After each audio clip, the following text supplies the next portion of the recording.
Dear viewers, এরকম যদি আপনি অঙ্ক পেয়ে যান দশমিকের, তাহলে সেক্ষেত্রে আপনি কিভাবে এটাকে সলভ করবেন, এই জন্য আপনাকে শর্টকাট ইউজ করতে হবে, সবচেয়ে বেস্ট হবে। এবং সেটা হচ্ছে প্রথমত আপনাকে কী করতে হবে, এখানে যে সংখ্যাটা রয়েছে তার পরের সংখ্যাটাতে গুণ করে দিতে হবে। তাহলে 7-এর পরের সংখ্যা হচ্ছে 8, তাহলে 8 দিয়ে গুণ করে দেবো আমরা। তাহলে 7-8 56, তাহলে আমরা এখানে 56 বসিয়ে দিলাম।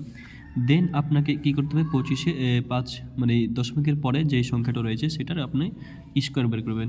তাহলে এটাকে 5 স্কোয়ারে 5-এ যদি স্কোয়ার করি তাহলে 5 5 25, তাহলে আমরা এখানে 25 বসিয়ে দেবো। এরপর আপনাকে কী করতে হবে, তা হচ্ছে আপনাকে দুটো সংখ্যার পরে দশমিক বসিয়ে দিতে হবে। এ হচ্ছে আমাদের উত্তর। দেন সেম ওইরকমভাবে নিজেরটা করতে পারেন।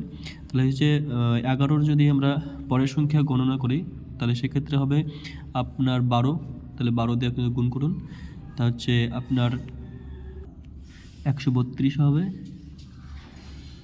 132 বসালাম এবং দশমিকের পরের সংখ্যাটা স্কোয়ার হিসেবে গুণ করে দেবো, তাহলে 5 25, তাহলে এখানে আমরা 25 বসিয়ে দেবো।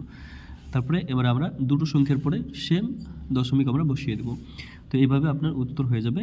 আপনি তৃতীয় নাম্বারটা করবেন, দিয়ে কমেন্ট বক্সে অবশ্যই জানাবেন। ধন্যবাদ।